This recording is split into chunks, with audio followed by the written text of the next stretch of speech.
পারলৌকিক ক্রিয়ার মজুদ জিনিসপত্র সাবার করল হাতি। বন আধিকারিকদের সামনে ক্ষোভ জাহির করল গ্রামবাসীরা। দুদিন পর স্বামীর পারলৌকিক ক্রিয়া, সেই উদ্দেশ্যে কয়েকশো মানুষের আহার সহ অন্যান্য জিনিসপত্র বাড়িতে মজুদ করেছিল মৃত পরিযায়ী শ্রমিক প্রকাশ শর্মার স্ত্রী পুনম শর্মা। কিন্তু মঙ্গলবার গভীর রাতে জলদাপাড়া জাতীয় উদ্যানের জঙ্গল থেকে বেরিয়ে ওই বাড়িতে মজুদ সমস্ত কিছু খেয়ে নষ্ট করে চলে যায় বুনো হাতি। সকালবেলা খবর পেয়ে বন দপ্তরের আধিকারিকরা ওই বাড়িতে গেলে তাদেরকে আটকে রেখে বিক্ষোভ দেখায় গ্রামবাসীরা। ঘটনাটি ঘটেছে মাতারিহাটের মেঘনাথ নগরে। তাদের দাবি দ্রুত ক্ষতিপূরণ দিতে হবে। পাশাপাশি জলদাপাড়া জাতীয় উদ্যানের সহকারী বন্যপ্রাণ সংরক্ষককে ঘটনাস্থলে আসতে হবে বিষয়টি সরেজমিনে পরিদর্শন করতে।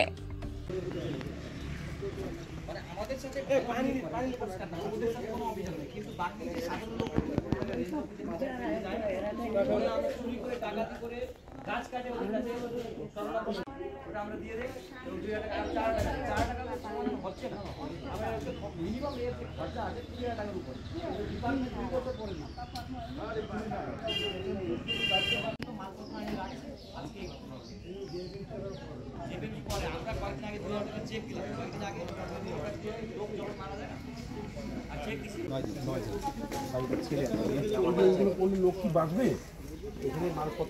না? যদি ঘুমায় থাকতে আর কি ঘুমানো ছিলাম ভেতরে ভেতরে আমাকে তো মাথা ঢোকায় হাতে তো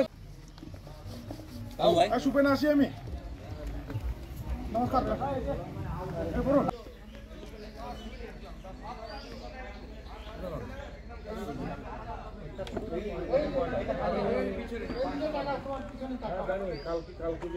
আমাদেরকে তো প্রবলেম চাই না, আপনারা কিভাবে আমাদেরকে হেল্প করতে পারছেন আপনারা করতে হবে। সরকারি আইন মানে ডিপার্টমেন্ট আছে, সরকারি আইন মানে ক্ষতিপূরণটা তো 3 মাসের মধ্যে 2 মাসের মধ্যে 1 মাসের মধ্যে আপনি আমাকে কথা দিন না এই টাকাটা এত দিন তারে আপনারা বলবেন ইদালে থাবায় তো কেস সরকার থাবায় ইদালে কেস না লিস্ট দেখলাম তো একটা লিস্ট সামনে পুরো 1 ঘন্টা খাইছে স্যার। পাকা ঘরে তো মুশকিল। আমি তো ভয়ে এখন 2 ঘন্টা নাগাদ আটকে রেখেছে এখানকার স্থানীয় বাসিন্দারা। দাদা, আপনি এসে কি বললেন এবং কি হলো?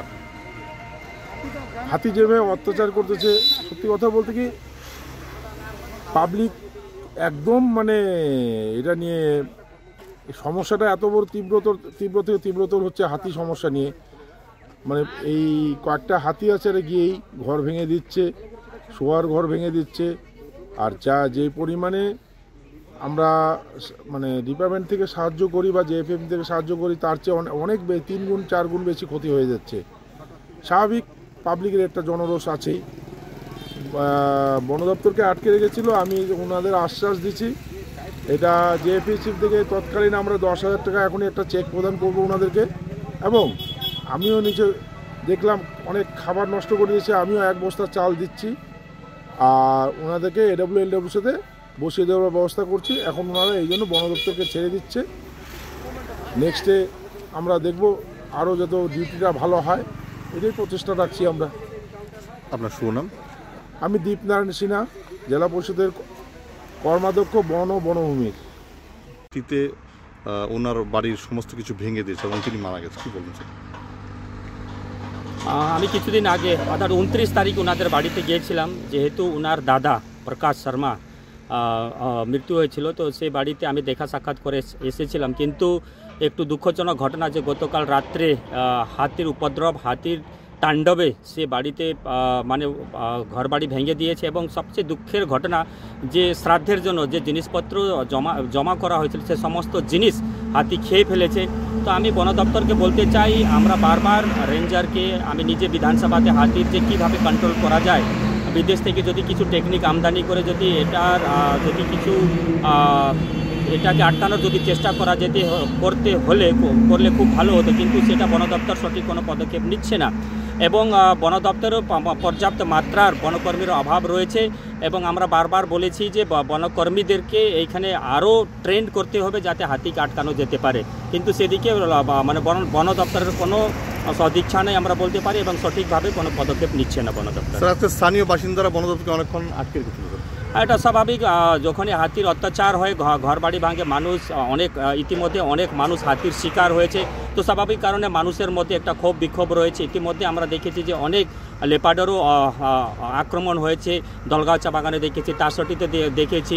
এখানে একের পর এক হাতির আক্রমণে মানুষ মারা যাচ্ছে। তো স্বাভাবিক কারণে সাধারণ মানুষের মধ্যে ক্ষোভ বিক্ষোভ থাকাটাই স্বাভাবিক। তো সেই জন্য বন দপ্তরকে আটকে রেখেছে এবং বন দপ্তরের যে কর্মীর অভাব রয়েছে সেটা আমরা সবাই জানি। বন দপ্তর আরও কর্মী নিয়োগ সেই দিকে কোনো পদক্ষেপ নিচ্ছেন এবং যারা আছে তারাও কিন্তু সক্ষম নয়। সেই জন্য এই ধরনের ঘটনা বারে বারে ঘটে চলেছে। অ্যাকচুয়ালি বন দপ্তরের বিগত কিছুদিন ধরে আর কি একটা সিঙ্গেল হাতি বিভিন্ন জায়গায় গ্রাম অঞ্চলে, এখন তো আমাদের চাষবাসের সিজন নেই এদিকে, এবং সবজি চাষ তো আমরা একটু বন্ধই করে দিয়েছি এবং আমরা ধান ভুট্টা এগুলোই করি, আর কিছু কিছু জায়গায় সবজি চাষও আছে। তার চেয়ে বেশি হচ্ছে কি ঘরের মধ্যে অ্যাট্রাক্ট করে এবং যেখানে আমরা খাদ্য ভাণ্ডারগুলো থাকে সেই সব জায়গার মধ্যে বা আমাদের গ্রামগঞ্জে যেরকম আমরা পশুপালনের জন্য দানা টানা কিনে রাখি সেইগুলো অ্যাট্রাক্ট করছে এবং ঘরগুলো ভেঙে দিচ্ছে। তো আজকে একটা খুব মর্মান্তিক ঘটনা যে এই বাড়িতে আমাদের পাশে এখানে হাতি রাত্রেবেলা অ্যাটাক করো। বন দপ্তর ছিল না সেটা না, বন দপ্তর 10-15 মিনিট পরে পৌঁছিয়েছে, কিন্তু এখানে ওই যে বাড়িতে লোক মারা গেছে তার শ্রাদ্ধর জন্য যে মালপত্র নিয়ে রাখা ছিল সেখানে অ্যাটাক করে সম্পূর্ণ খেয়ে দিয়ে ক্ষতিপূরণ গিয়েছে এবং ওরা লেবার শ্রেণীর লোক, খুবই দুস্থ ফ্যামিলির লোক। এখন আমরা ওদেরকে চাচ্ছি এই বন দপ্তর আজকে 1.5 বছর 2 বছর ধরে আমরা যে ক্ষতিপূরণগুলো সরকারি আইন মানে ক্ষতিপূরণ বলা হয় সেই ক্ষতিপূরণগুলো মানুষের সময় মতো ঢোকে না, সেই জন্য একটা বিক্ষোভ আমরা চাচ্ছি। আর একটা বন দপ্তরের আছে, আগের যে সাহেবগুলো ছিলেন ওনারা আমাদের গ্রামগঞ্জের মধ্যে এসে একটা অ্যাওয়ারনেস থাকে, অনেক সংঘাত যাতে না হয়, প্রাণীর সাথে বন্য প্রাণীর সাথে মানুষের সংঘাত কীভাবে ঘটে না ঘটুক সেটা অ্যাওয়ারনেস করতো। এখনকার বন দপ্তর মানে যারা আছেন ওনারা এগুলো করেন না, বা আমাদের ফোন তুললে কিছু সাহেবরা তোলেন, ডিএফও সাহেব এখনও ফোন তোলেন না, উনি কিন্তু আমাদেরকে কোনো পাত্তাও দেন না বা ফোনও তোলেন না কোনো সমস্যা যদি আমরা বলি, আর এখানে কোনো মিটিংও করেন না। আচ্ছা, বন দপ্তর কতক্ষণ আটকে রাখবেন? আর আমরা চাচ্ছি এখান থেকে এলডব্লিউ সাহেব যিনি আছেন উনি বলে আজকে কোর্টে আছেন, আমরা 6টা অবধি ওনাকে বলছি, উনি 6টার সময় আসবেন, তারপরে আমরা বন দপ্তর ওনার সঙ্গে কথা আশ্বাসন নিয়ে তারপরে আমরা